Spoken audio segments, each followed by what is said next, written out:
never assume you know everything. Never assume what you see is what's going on. You need to probe, you need to listen, you need to really put yourself in that situation to understand why people behave the way they behave, why they feel the way they feel. Things can be personal, things can be cultural, things can be, I would say, situational. So it can really determine how people react, how people behave, how people talk, speak, how people want to be listened. We've had a lot of cases where people have taken leave without pay to spend time with their families or other to attend to things that they wanted to. We've had a lot of people retire early and not wait till the full age of retirement. So that was a key moment where you kind of said, am I killing myself by through my employment? Is this what life is all about? Work, work, work, work. So it did give people a chance to reflect, and the flexibilities that were introduced during that time also helped people manage their personal and professional life. All right, guys, welcome back to a brand new episode of the HR Heroes podcast. I'm excited because I have an amazing individual sitting across from this digital table with me today. I've got Sajid Ali. Welcome to the show, sir. Thank you, Kinan. Nice to really be on this show with you. So thanks for that. Absolutely, man. What's going to be an exciting conversation because we're going to be talking about what makes you an HR hero, specifically your experience in the HR space. We know that so much has changed in the last couple of years in how we approach work, but also what's happening across the landscape of business as well is creating some dynamic challenges. But before we get into that, I want to ask you a question about you. So, Sajid, what are you most excited about in life right now, my friend? What am I most excited about? I think I work in a field which is developing every day. So on the professional side, there is no limit to or what I could do next or what I could be exposed to next. On the personal side, of course, now probably I'm on the second half of my life, so I want to really enjoy it, stay healthy, and always take out time for my own self, for the family, and make sure that I don't regret that later in life. I love that. How important is being present in life to you? Because I know in our previous conversation, you said that you've always been somebody who's been social. You've always been somebody who's made friends easily, but you've also never really been kind of caught up on the things that don't matter. When we're buried 6 feet down, you said, am I really going to be stressing about these things that happen today? So how important is being present here in the current moment with you? I think it's everything. You should never look back and regret on things that you have no control over now. What you live today is what you will feel and in the moment on what impact you have on people, how people see you, what you can contribute, whether it's professionally or socially. It's so important to be present, to be really, I would say, attentive to what's happening around you, because what you do today can also help you have a better tomorrow. And you're right, I don't really have regrets, so I don't take things too much too hard or get stressed about work related things or petty arguments or small disappointments, because that's a small picture. You have to look at the bigger picture on what you have, why were you in this world, and what you have contributed, and whether you were happy with yourself. How did you develop that mindset? Some is inbuilt. I wouldn't say that I came from the most positive household where everybody was, yeah. We had our challenges. I came from a lower middle class family. We had our own struggles. I remember starting and working very early in life when I was in high school, and then in college. I had to support myself, and I just felt that there was no point or there was no time to be disappointed and to look at things in a negative way, and everything seems very small when you compare it to the rest of your life or this world that we live in. It's let's not stress about things which, one, you can't control. Second, you'll never be able to satisfy everybody, but let's see what you can do to make your life more easy, enjoyable, and worthwhile. I feel like that is a healthy sense of accountability because one of the frameworks that I've been messing around with recently, kind of in my mind, is the framework of practical optimism. So we realize that life is so much more out of our control than ever, but we do have control over the things that really matter, which is being able to react to a situation. Hardship comes our way, being able to choose how we react in that moment. What do you think about the idea of practical optimism? It's always good to prepare yourself for situations, whether they'll be happy occasions, sad occasions, conflicting occasions. Uh, and when you prepare yourself, you always prepare yourself on what could go wrong, what's the worst that could go wrong, and how much it should matter. And yes, the I would say the positivity side, you have to build it in yourself. It's sometimes, your body maybe is tired, your mind is very optimist, but your body is saying like, okay, today you need to just relax and don't push it. But you need that chemistry to work well for you. And I always think that you have to make an effort for everything that you want in life. And again, there are certain things that will work, there are certain things that won't work, but it wouldn't be because you didn't give it your best shot. A lot of things have to align for things to work out for you in life. I mean, there's an element of practicality, there's an element of intentionality, and there's also an element of luck that kind of comes along with that. You You put know, it one of the very well. things, Yeah. yeah, one of the things that I was really intrigued by in our last conversation was you were talking about as you were coming up, you were always the social person. And you always had some people say that maybe being social and being optimistic wasn't always going to be the best result for your business life. But you have the ability now to say, hey, listen, I'm the deputy director of human resources at UNICEF. So obviously it worked out for me. How do you kind of think about those early, I would say, contradictions to you being the social, the go lucky, the happy guy, and why people are so quick to say that's not going to work in the professional world? Does that make sense?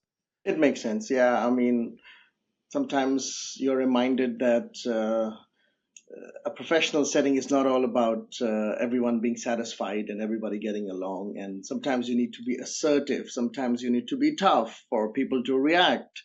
But it works. I mean, for some it might work. That's the way they have been. But but you have to also look at the end of the day, you get the best out of people. But are they doing it out of fear or intimidation, or are they actually doing it because they believe in what you're saying, and whether they respect you at the end of the day? Maybe they don't agree with you, but they might respect you for what you say, for what you do, and the tone is so important. It's the how matters so much in a workplace environment. It's not about sometimes the message, but it's how it's relayed, and I think that for me has been the most important thing about respecting people, understanding their cultures, their styles, and finding out ways that make them tick and make them tick in a positive manner. Yeah. How do you feel about the role of empathy in your leadership style? Because, especially in the United States today, it seems like we've lost so much sight of empathy, being able to put ourselves in someone else's shoes and relate to what they're going through. And I know as we're recording this today, you just got back from traveling around the world. So you're engaging with different teams from different parts of the world. How important is empathy to you when it comes to meeting your team where they're at? It's crucial because never assume you know everything. Never assume what you see is what's going on. You need to probe, you need to listen, you need to really put yourself in that situation to understand why people behave the way they behave, why they feel the way they feel. Things can be personal, things can be cultural, things can be, I would say, situational. So it can really determine how people react, how people behave, how people talk, speak, how people want to be listened. So you need to understand that. And living in many countries, I was lucky to do that, and working in many countries, traveling to a lot of places, very remote areas in the world, you get to see everything. And sometimes you feel blessed on where you are in life.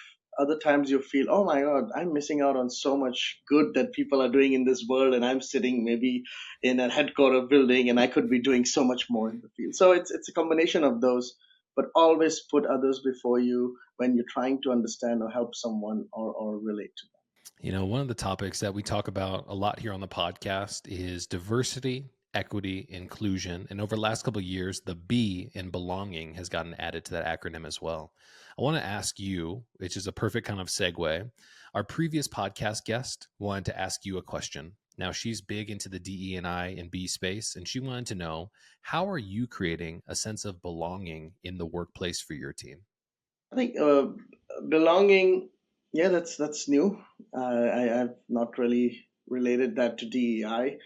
On diversity, equity, and inclusion, of course, there's so much that needs to be done, and and the identity you need as a team, as an organization, as a group is very important. Or what's your value proposition that you bring in, and I think you belong when you're accepted, and you belong because you contribute, and you belong because you've earned it, and that's very important for us to know. And I think we, as an organization, we have a very strong mandate. So our belonging is there. We are here for children of the world. We're not here because this is a great employer to work for, or the benefits are great, or we want a stellar career where we'll be promoted every year. All those things will happen if you work hard, or you believe in the work that you're doing. But why are we here? That's the first thing we ask ourselves the question. And we're blessed to have a mandate which is so appealing, which is so simple, and which is so noble, that we feel that we have a role, we have a place in this society, that we are playing our part, and we belong here. How do you kind of think about your journey professionally and then being in such a prominent role for UNICEF? I want to kind of give everybody an understanding of kind of how your HR journey started. Because often when we're in grade school, our teacher says, "What do you want to be when you grow up?" And we don't say, "I want to be a people leader," right? "I want to be an astronaut or a professional sports player," or something like that. So, how did your journey start?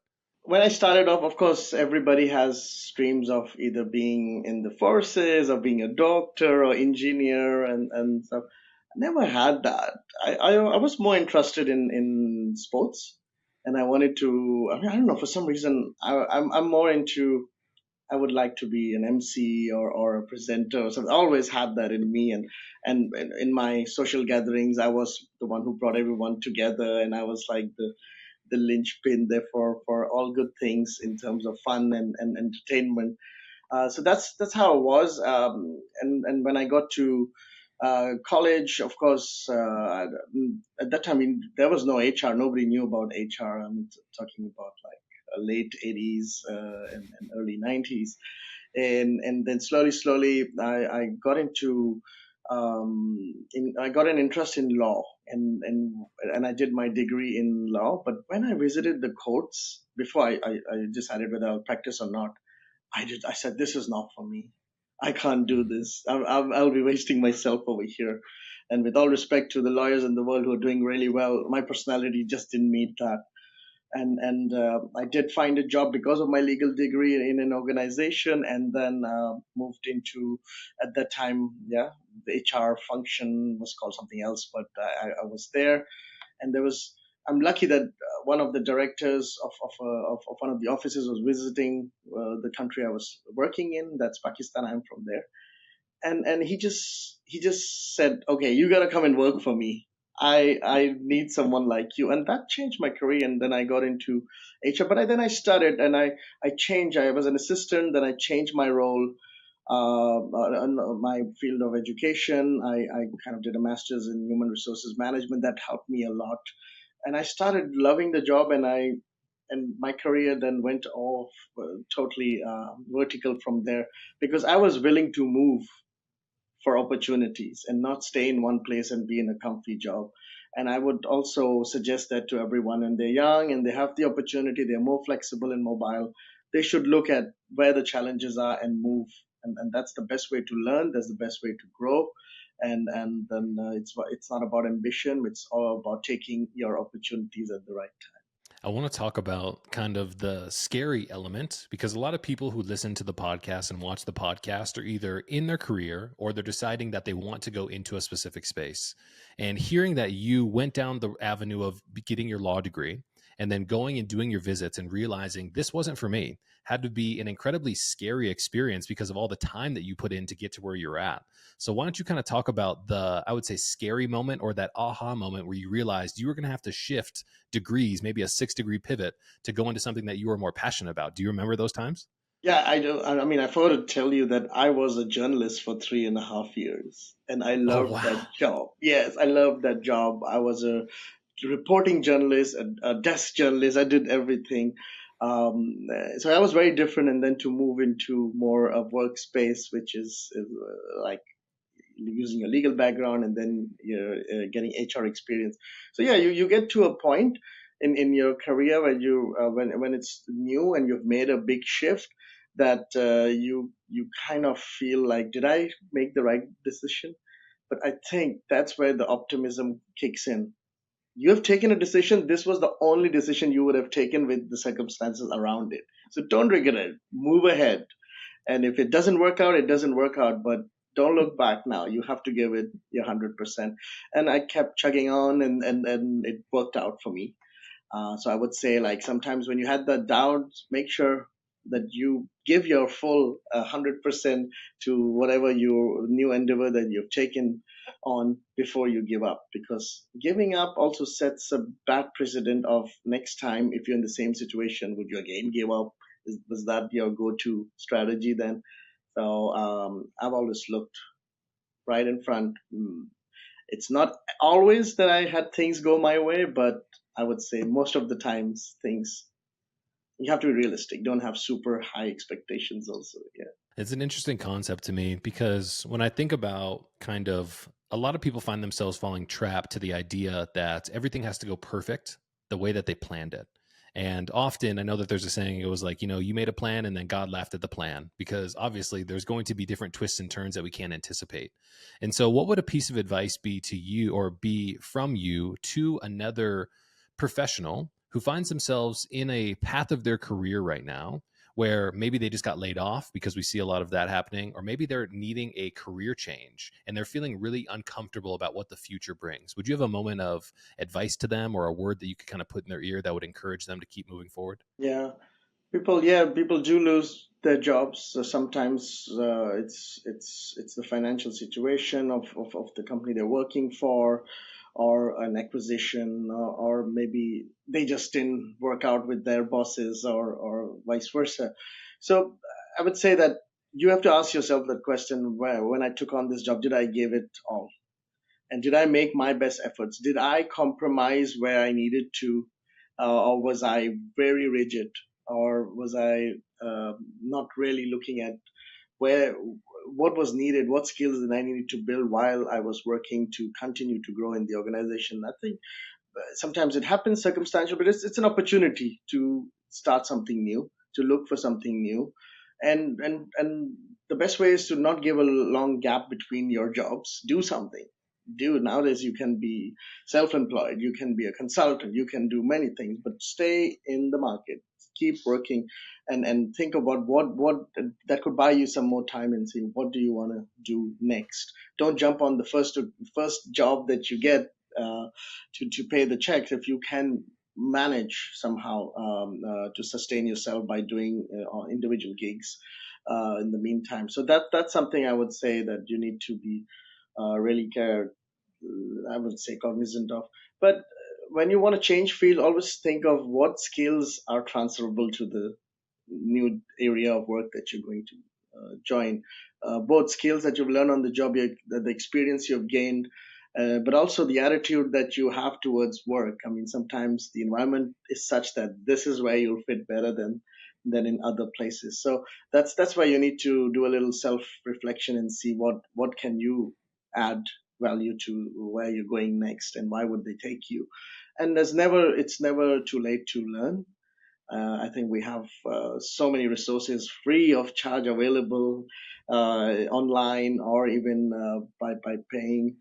So there's no limit to what you can learn these days. But to plan it out, you need to plan it out well, and then see a coach if you can do that. I mean, these career coaches I find very useful even now in my career. Oh, so you have a career coach. What type of things do you work on from a personal development or professional development perspective? So I'm taking up a new role in September, and of course I had to go through a competitive process, and even just things like preparing for an interview, which I'm always on the other side interviewing people. I hadn't been interviewed for 5 years because I haven't been in this role. So it really helps when somebody pushes you, challenges you, and shows you a reflection of this is what you're saying.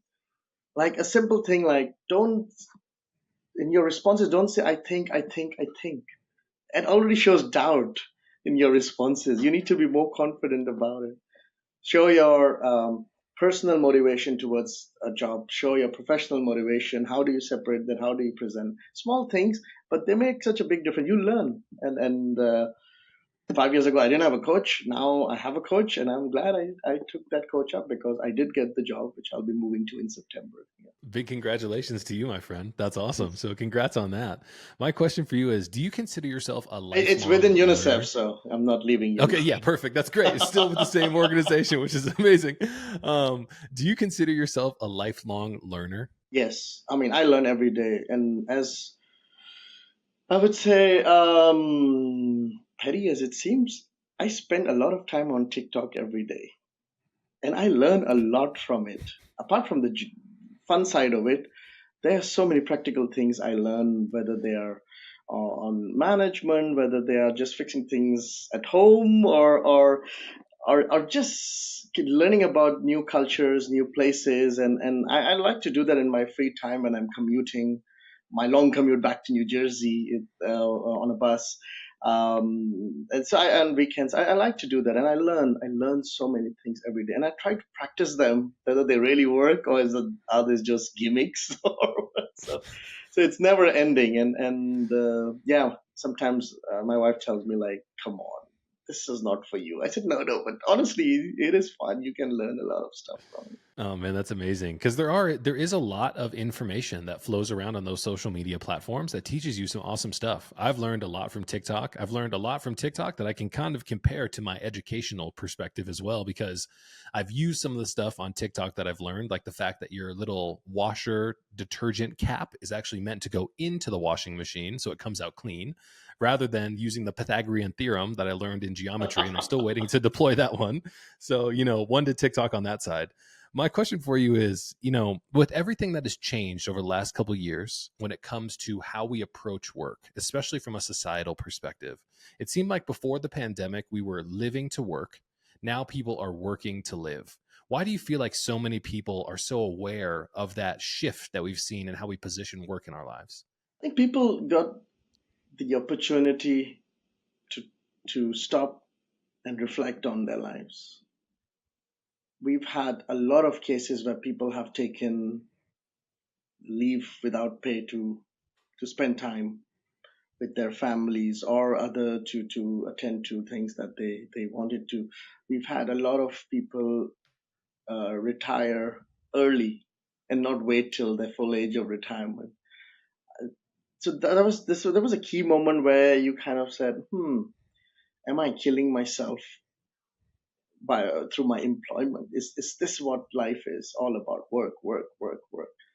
So it did give people a chance to reflect, and the flexibilities that were introduced during that time also helped people manage their personal and professional life, and those companies or organizations which mainstreamed that flexibility are doing well, because that's become a very, I would say, big value proposition as an employer, that you provide for others to then come and work for you.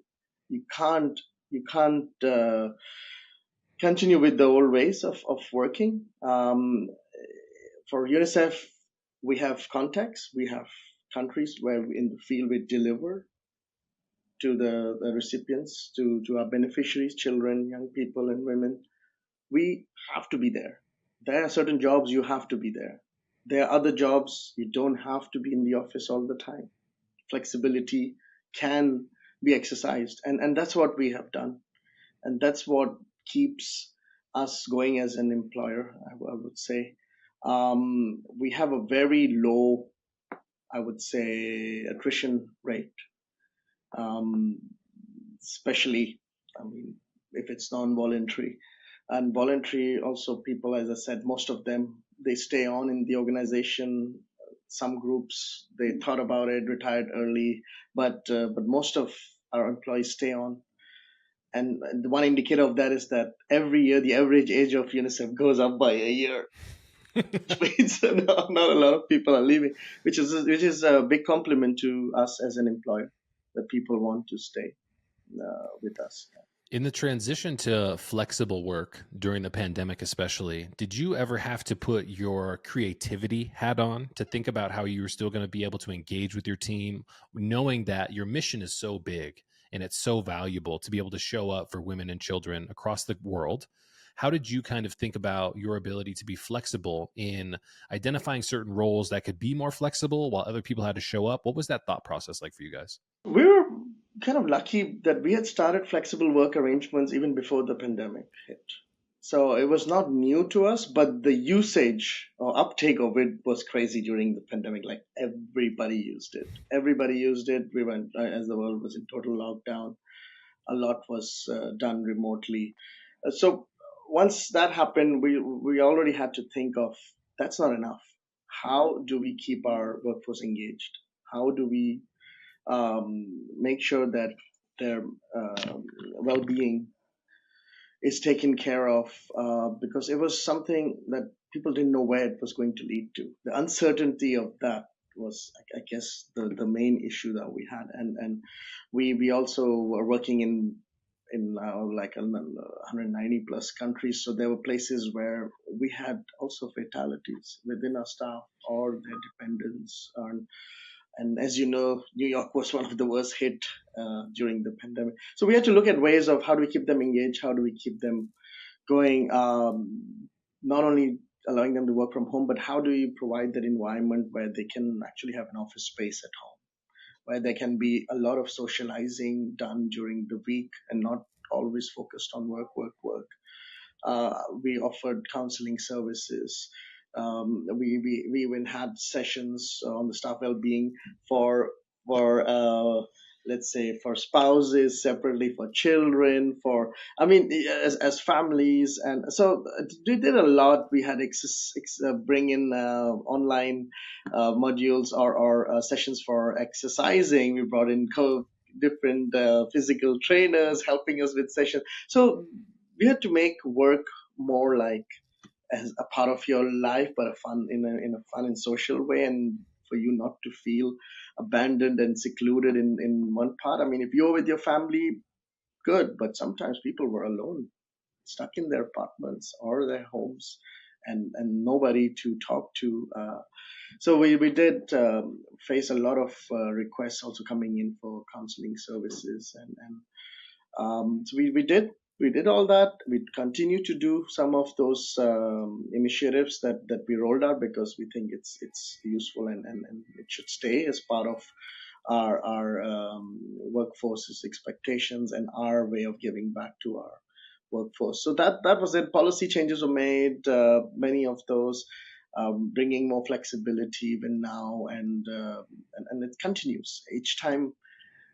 I feel like UNICEF always thinks a little more in advance or ahead on what's coming next, what our main challenges would be, because we're not just competing within a sector, we are competing against the whole world when it comes to getting people on board and employing staff. Yeah. What do you think is one of the, I would say, obstacles that are coming in the future for you guys as an organization? Like, what type of stuff are you guys prioritizing? What kind of things are you keeping your eye on?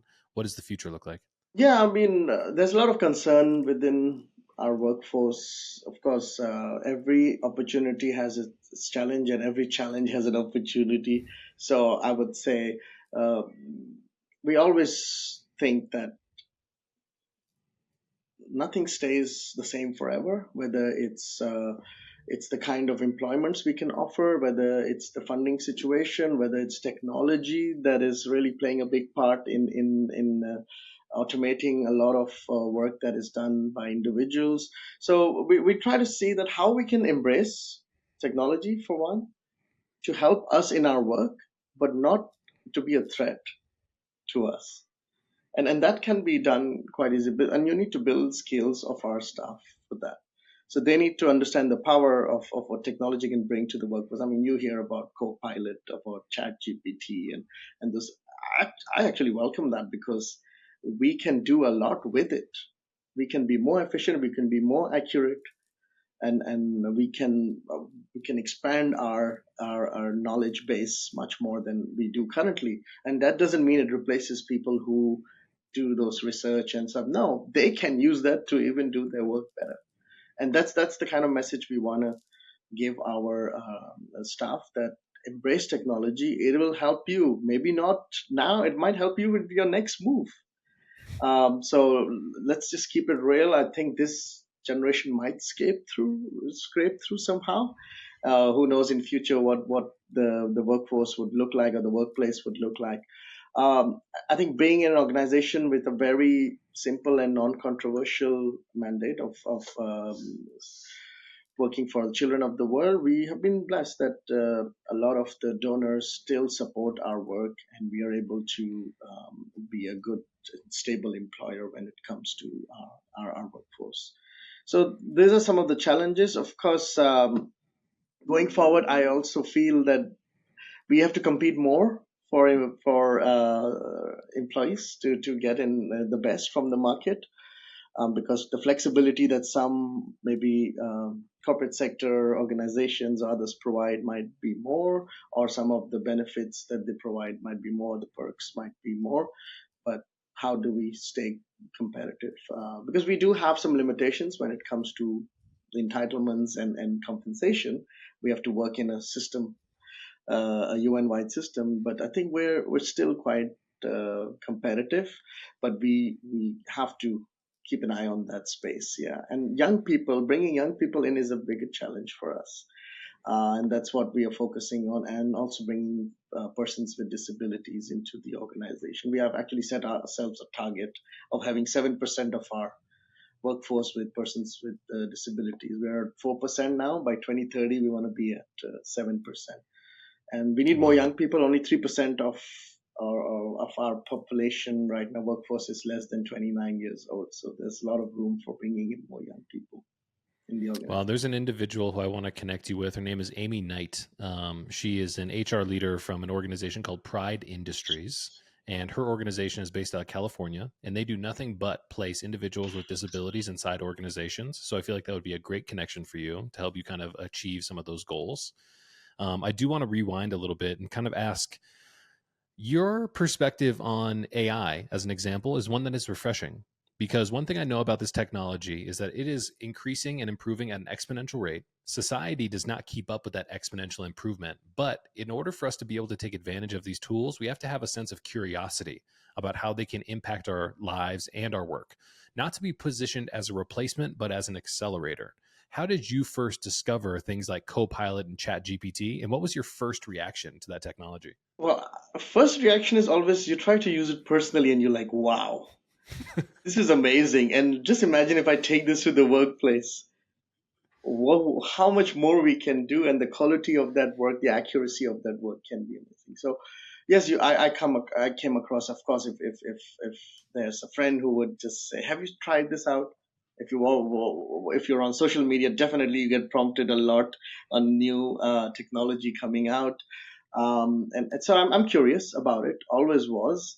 I mean, of course, I remember the days when I first started using the computer, and I was like, wow, that was ages ago. And I was just happy, just typing, tuck, tuck, tuck, making no sense, and just using the paint application and just drawing nonsense. But look where we are. I mean, right now, when I try to write notes, I struggle with the pen to write notes. It's so difficult because we're so used to adapting to technology and moving ahead. So I was always very welcoming, and I have always had a curious mind, not just for technology, but for everything, for movies, for sports, for people. So I've always been quite, looking at the different types, kinds, and varieties out there when it comes to everything in life, and to really get to know. get to know it, and how do you embrace it to your advantage? What are some of the use cases that you could encourage other HR leaders to start testing and experimenting when it comes to their job functionality in using things like AI? So AI helps a lot when you want to summarize stuff. I mean, nobody wants to read those huge 20-page, 30-page reports. And most of the time there's no executive summary, so you wish somebody would summarize that for you. That is great. It's also very good in thinking of what questions do you really want to ask for different processes or initiatives. What are the key questions? What's the best practice out there? Who is using what? Whether it's in recruitment, in performance management, in learning and development, in workforce planning, it's always great to get that, and for somebody to concise and summarize that information for you. We shouldn't be maybe move away from paying consultants thousands of dollars to do those researches for you, and you have power in your hands to do that, to use it.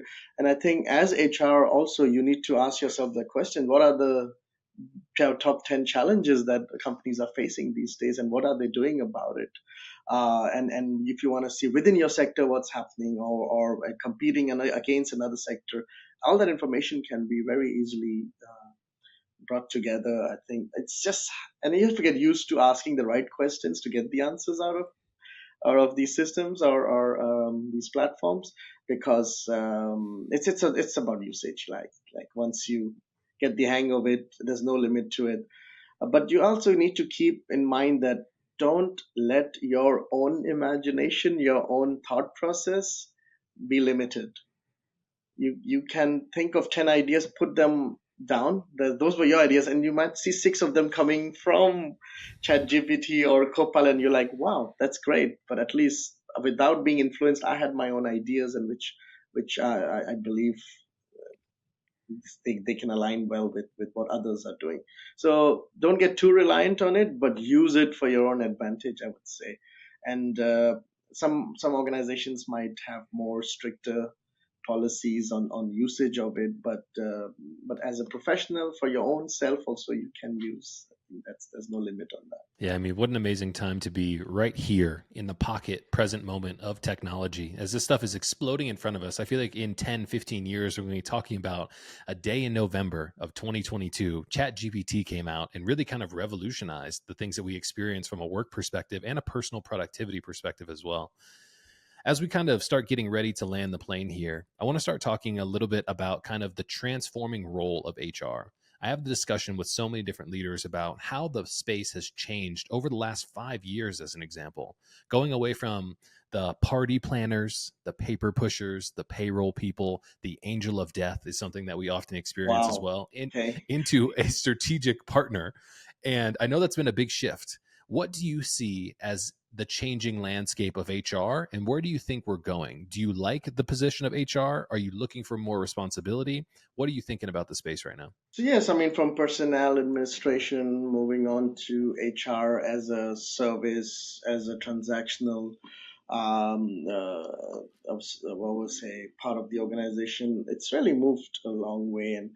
And I would say personally, seeing the change in different places that I've worked, and where it stands today, it's such a critical part of the organization. And for us, we're merging two functions, the culture, DEI, and HR function as one. In September, will be called the Division of People and Culture. I think that's where most of it is going. So because culture, it's so important in the organization. Whatever you do, you have to. If it doesn't fit your culture, if you don't build a culture which is going to support your strategy, it's not going to happen. And so I see that HR is like way past that. We are a business partner, we are a strategic partner, we are way past, we're like the backbone of the organization. This is what keeps everything going. Senior management acknowledges that they can't do without HR. They We've seen in the last 5 years how we professionalize the function even within UNICEF. Like HR is now always recruited at a senior level. mid or senior level anywhere, whether the office is like of 10, 20 people or 400 people. It's part of management. There's what we call the management teams, whether at country level, regional level, or global level.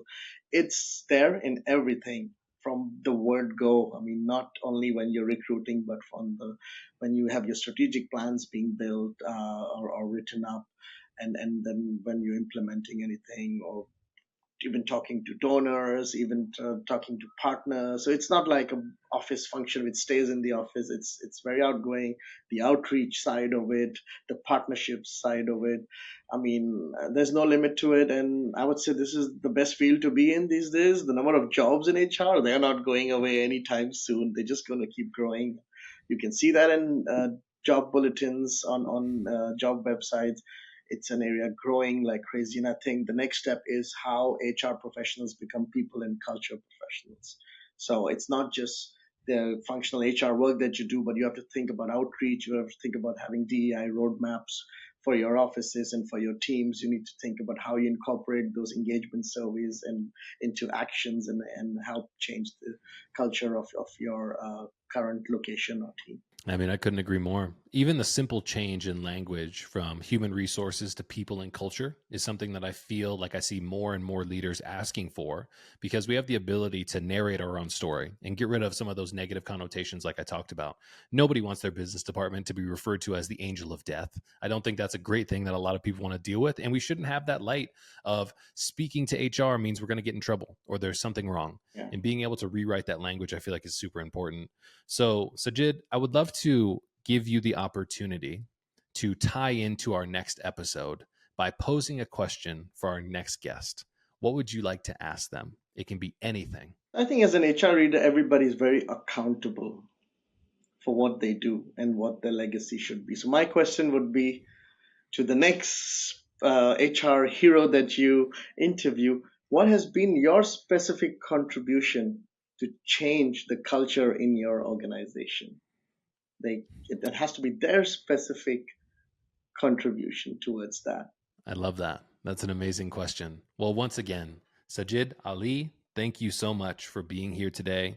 And once again, thank you for being a true demonstration of what an HR hero is. It's been an absolute pleasure to host you on the show. And I know everybody got a better understanding of what is happening across the world, from the UNICEF locations, from the things that you guys do in impacting your community, the mission that you guys have, but also the hero behind the brand is super important for this as well. So once again, thank you so much for coming on the show. I really appreciate it. Thank you, Kenan. It was a pleasure. Absolutely, guys. Well, thanks for tuning in again. That's another episode of the HR Heroes. Catch you in the next one.